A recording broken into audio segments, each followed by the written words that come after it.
Let's go. Hey, everybody, Mark Herman, aka LA Bengals fan on most of the major platforms. And I am joined here again with Jake Circus of the Jake Circus podcast. And this is the week 9 preview of Jungle Talk. All right. I'm trying to be upbeat. I know we're all still recovering from the scariest Halloween we could ever have envisioned after having to witness what we did on national television Monday night. Just some brief thoughts. Give me some of your thoughts about Monday's game. Well, you got to try to put it in the past, right? I mean, we've had experiences as fans the last couple of years with primetime games and Andy and, and Marvin, but we didn't really think that we'd see it with a Joe Burrow led team because No. the only time I feel like, we lost against Baltimore earlier on primetime. Before then, the only other primetime loss or primetime game that Joe Burrow had lost was his second game as a pro, and that was against a really good Cleveland team, and it was a really good game, and it was back and forth, and it was always like a one-score game. Right. But I didn't think that we'd see this, just the team lay a complete egg. Oh, That's how I would describe it. So that was tough for me. I turned it off middle of the fourth. I didn't even see the last time the Bengals scored. It was just you got to put it in the past. And everyone's talking about season's over. Let's look to the draft. And no, it's early. Well, it's not early, but it is early enough that you can still make a season out of it. You can still accomplish your goals, and it's just going to be a little bit harder. And they certainly have put themselves in a pretty deep hole at 4-4. But last year they were 5-4 going into the bye. right. This week they have the chance to do the exact same thing with the win against Carolina. Yeah, I actually I pointed it out on the recap with Heath, and I was going to say it again, was that we were 5-4. We came out of the bye and basically ran the table. So Yeah. that's exactly, I mean, and it all started in Vegas, which, was the game a bunch of us made the trek to and saw last year. But that was the start of that whole run, was going into Vegas and winning and then coming home, beating Baltimore, beating Kansas City. So certainly we're capable of doing that. It's not going to be. It's not going to be as easy. You mentioned that last year coming out of the bye, 2 tough games, really close ones against San Fran, and then the Chargers games that we lost. Well, actually, that was a little bit later. But games that they certainly were toss-ups.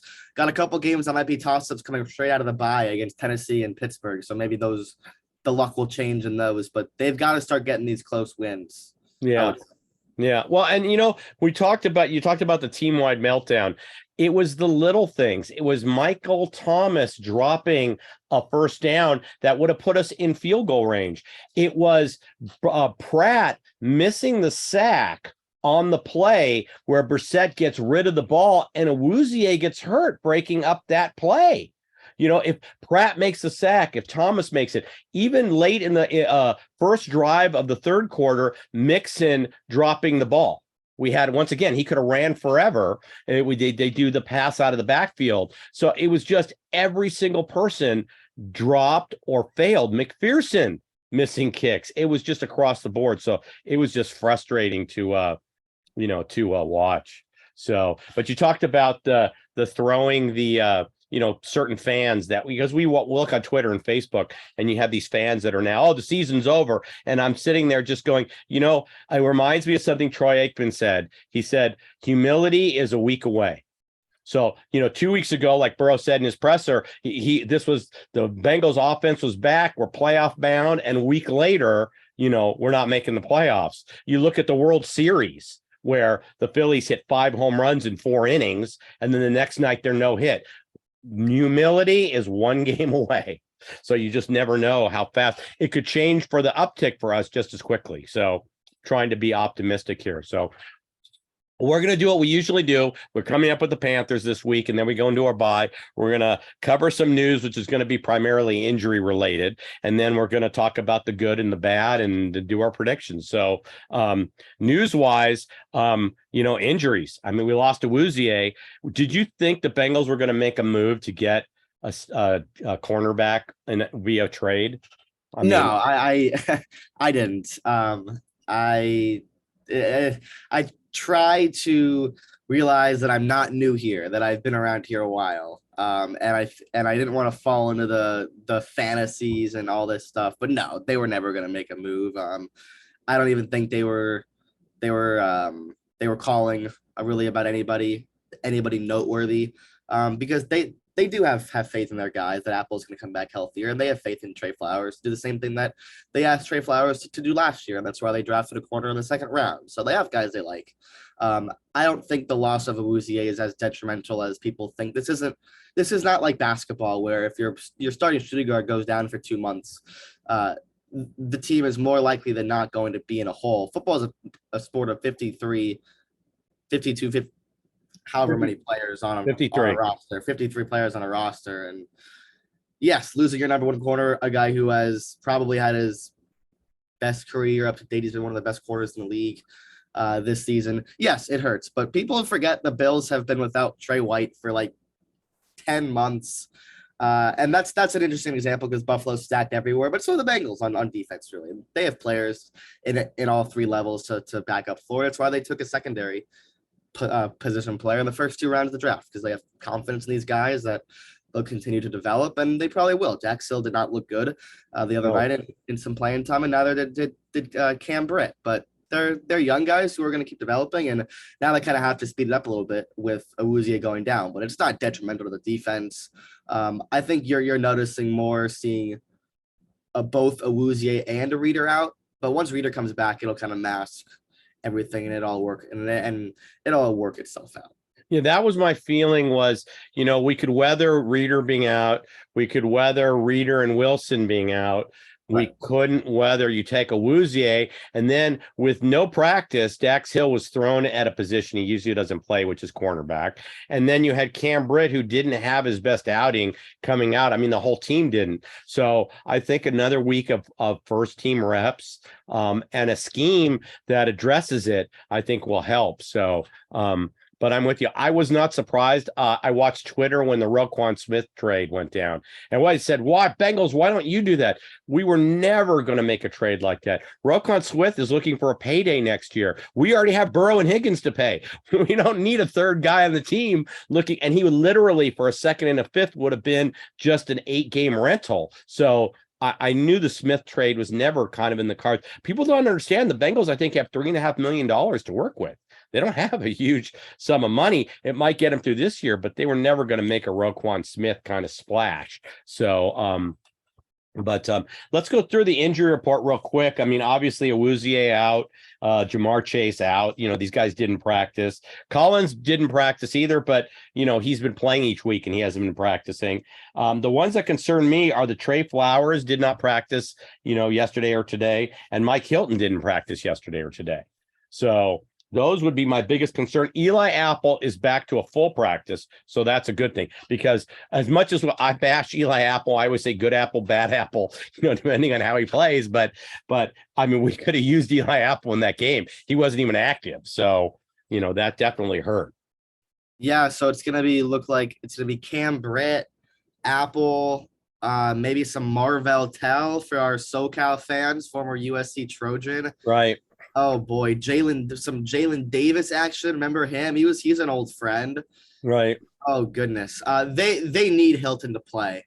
Yeah. That's a given. He is such an energized. Hilton's arguably more valuable than Chidobe Awuzie for many reasons, but I think he's fine. It was just like a pinky thing, right? It's a finger, so I would think you tape it together, so maybe you only tip a pass and you don't catch it, but yeah, I can't see him not playing.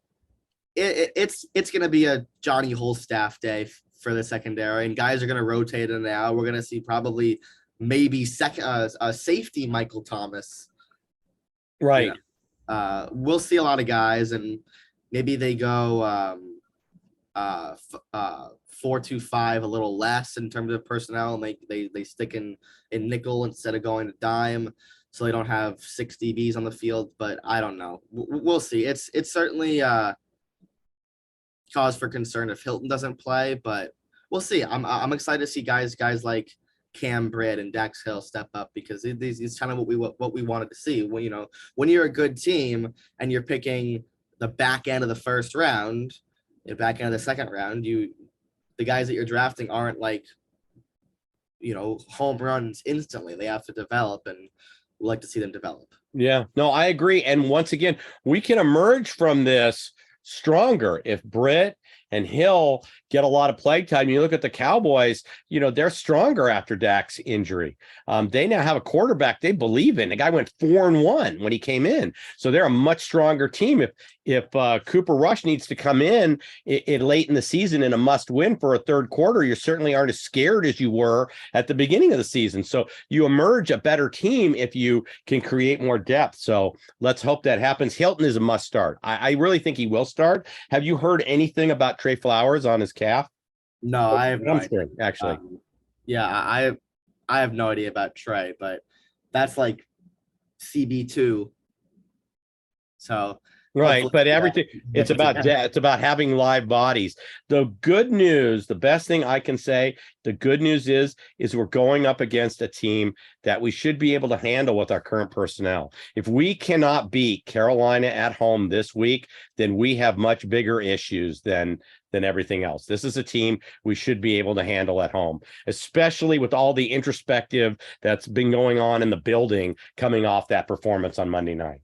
So Yeah, I mean, I would hope so. I'm probably going to say a lot more positives about Carolina maybe than you have, because I do think that they've been playing really better or a lot better and are a different team with PJ Walker at quarterback. But like you're right. The Bengals at home should be confident all the time, no matter who they're playing, and they're playing a team that hasn't seen them before, that they don't really know what to expect when they face this Bengals offense. And it's certainly a matchup that favors the Bengals, and maybe we shouldn't be stressing about it, but we'll talk about it. okay, well, let's get into the bad. I mean, in terms of with our thin secondary, I mean, DJ Moore does worry me. He's a good receiver. Outside of his pulling his helmet off and everything last week, I mean, they should have come back and won that game. That was just showing what an undisciplined team they were. But DJ Moore, and we're going to see Terrence Marshall. We weren't able to work out the trade, so we're going to see more of him this week. Yeah, and what people don't realize about Carolina right now is that they were like the worst offensive team I've ever seen the first couple of weeks when they had McCaffrey. Now, post Matt Rule, their threats not only running the ball, but also their threats passing the ball. They've found something in Dante Foreman, the offensive line that they've kind of built through the spine the last couple of years, finishing it off with Ike Ekwonu with the 9th overall pick. They're playing really well. They're blocking really well for Foreman, and they have a true running threat, something they've never really had with McCaffrey the last couple of years, especially not in the Rule era when McCaffrey was hurt. But they have stability at running back on the offensive line, and of course, their mega $1 million man in DJ Moore, who has found some success so far with PJ Walker. Right. No, and they have nothing to lose, which concerns me. I mean, nobody expects them to win. They're a 7.5 point underdog. They showed they were undisciplined the previous week when they should have won in Atlanta. But they have absolutely no pressure on them whatsoever. And that's a dangerous opponent. So that concerns me. And then, I said DJ Moore, Terrence Marshall, and our thin secondary. And my other concern was our run defense. We didn't show we could stop them. I know we're not facing Chubb and Hunt, and we got a lot more Hunt than we thought. I thought Hunt would be on the trade block and they would kind of hold him back, but we couldn't stop Chubb and Hunt. Hubbard and Foreman have, and we know Foreman from the Titans last year, but they're definitely showing that they can move the ball. They can move the ball. They can block. This offensive line they're 5 deep. I'm telling you, they've built it, and it's something that I want to monitor. I'm actually trying to find the number right now on their defense, but up front, on their offense, they get to the quarterback, and they can surely protect the quarterback. They are the 12th best team in terms of line yards. Sack rate, they're up there as well. So they are protecting the quarterback for PJ Walker. They weren't really doing a great job with Baker, but I think that in the trenches, both ways, it's not a mismatch for Cincinnati because they have players, of course, as well, but it's not as much of a look ahead, look past as people might suggest. Right. Well, I don't think we're going to be looking past. If we have a, you know, if we have a Jet Brown recap with back-to-back bad games going into the bye, that's not going to bode well. So this is a game where they really can. This is a must-win game for them. When you look at their schedule, this is, good teams have to win the games they're supposed to win. This is a game we're supposed to win, even with the injuries we have. So it'll be a big concern if we don't win this game. Do you have anything else negative that you don't feel good about? They don't really have amazing players in the back end of their secondary. So I think there's some good in that. But as far as bad, no, that's really about it. But like they're not gonna let PJ Walker beat them. It's like we've seen this movie before the season with them. They're not gonna let a bad quarterback beat them, but they have to stay away from the detrimental mistakes that they've been making a lot this year, which has been kind of weird because we didn't see them last year. No, we didn't. All right, well, let's talk about the good. And you just mentioned the first one on my list is we're a better team. I mean, with personnel wise, I mean, we should win this game. Bounce back. I can't imagine the building being any more stoic and cold when they returned, and all the meeting rooms that they were sitting in, the energy in those rooms. I mean, they're doing a lot of inner looking, and introspective. And I think that is going to translate into a win. I think Burrow rebounds this week. He has to. This is not a great secondary by any means. I mean, J.C. Horn has probably played the best, or that's not probably. He has played the best out of anybody on that secondary. So yeah, sure, it's definitely a bounce back spot for Joey B. And there's someone who has been great since week one. He only threw one pick since week one, and it came on Monday night, so he really broke that streak. But I don't think the Bengals really are going to have any problems. I do think it's interesting to monitor the fact that we had not seen them succeed without Jamar Chase, because the offense in 2020 wasn't really any good, and obviously it took leaps last year because of Jamar, and we haven't seen him do it without Jamar, because the Monday night game was the first game he missed as a pro. Yeah, so we'll see. We'll see. All right, and the other thing, Burrow's projected to throw 3 touchdowns. PJ Walker's projected to throw 1. So I really all the projections are in our favor for us winning this game.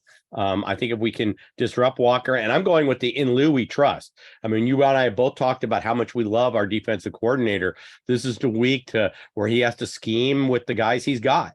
And I think I trust Lou. I think that's going to happen.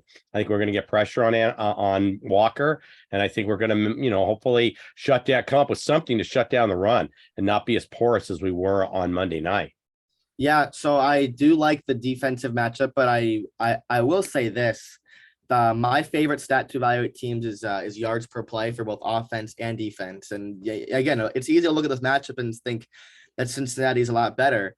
But in terms of yards per play on offense, the Bengals are at 5.4 yards per play on offense. That's at 18th. Carolina is 19th with 5.3. And then on defense, both these teams are tied for 10th in opponent yards per play with 5.1. So in terms of yards per play, these teams are even. I know that's not how you the only way to do it, but yards per play says these teams are exactly even in terms of down-to-down performance over the course of the season. That takes into account the Matt Rule games too, and Carolina played a lot better without Matt Rule for sure, with 2 big wins coming in the last month, and then a really heartbreaking one last week against an Atlanta team. So yeah, I certainly think it's a good matchup for Cincinnati. Obviously, it's a better team, but there are some underlying things that would refuse me to just look past Carolina. Yeah, I'm not looking past them. I don't look past anybody. I think Tampa Bay got caught doing that. And, Sure. In a week where everybody said, okay, now they've got their get right game, and they got held to 3 points. So, and we all know Tampa Bay's got its own issues to deal with, but still, they shut down Tom Brady. So I don't think anybody's, looking past. So, all right, where do you see the over under on this? Do you see this as a higher scoring game? No, I'm going to ride the train with Bengals unders. It's been super profitable. And this is not a game that I think is going to be high scoring. What is the total? I didn't even look.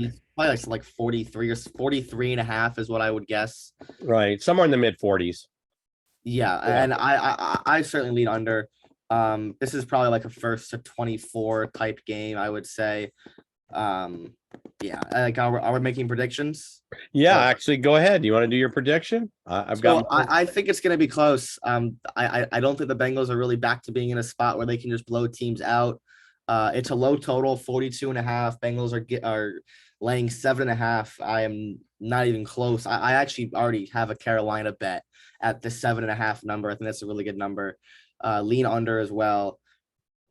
They have the entirety, they have the bye week to figure out what to do without Jamar, but they have to just make sure to come out with this win over 500 into the bye, and then they can just breathe and then go to Pittsburgh in 2 weeks. That's the plan. This is not a game where they're gonna go out all out. Maybe someone gets a rest when they need to. That's not me saying they're gonna look past them, but Bengals should bounce back here, but it's going to be close. I'll take the 7.5. Give me 23-20 Bengals win. Yeah, that's pretty. You're having a little closer than me, but So that's actually, don't bet. So I'm actually not the under because that's 43 points. So the over would actually hit. I'm not betting the over, but 23-20 is my prediction. So right at where the over under is right now. the only way I bet the under is if I tease it, and so you get it closer to 50 or over 50. I've got a similar score. I have 26. I had 26-17. So 43. So I'm pretty close to the over under, but I do have the Bengals covering. So and we'll see. I mean, like I said, I'm not looking past this team. I don't look past anybody. So believe me, we're AFC champs. People still want to knock them off. Hey, we beat the team in the Super Bowl last year. So The Bengals, they had covered 5 straight games up until the Browns game after losing the first 2 games as outright, or as they lost the game outright as a touchdown favorite the first 2 weeks. right. And they covered 5 straight weeks. Yeah. So, all right. Well, we've got it as Jake's got it as a closer game. I've got him covering. Both of us have it as a lower scoring affair. And both of us have the Bengals winning. So, before I forget, please, if you don't subscribe, please subscribe. It's all we ask. Hit the subscription, hit the bell, get the notifications. And I forgot to let you pitch your podcast. So tell them where they can find all your stuff. Yeah, so you can follow me on Twitter. It's just at Jake Circus, Sirkus. On Twitter, that's where most of my Bengal stuff goes down. I post all my gambling picks Saturdays and Sundays for free. I'm doing pretty well. Had a really good week last week. Bengals actually were part of that because I cashed on the Browns and the under. So don't get mad at me. But not at all. Listen, money. Don't ever apologize for winning bets. Don't ever apologize for that. And then Jake Circus podcast on Spotify and YouTube, Monday, Wednesday, and more often than not Friday. Been a little bit bad with the Friday episodes, but yeah, we're looking to keep the hot streak going in terms of betting. There you go. So definitely check out Jake's podcasts. He does 2 or 3 a week. Obviously, you're going to catch him here in our previews. I'll be back after the game with the recap. And please subscribe. And let's get back on our winning ways this week. So with that, I'm going to say, hooty, everybody. And let's catch you during the week. Thanks.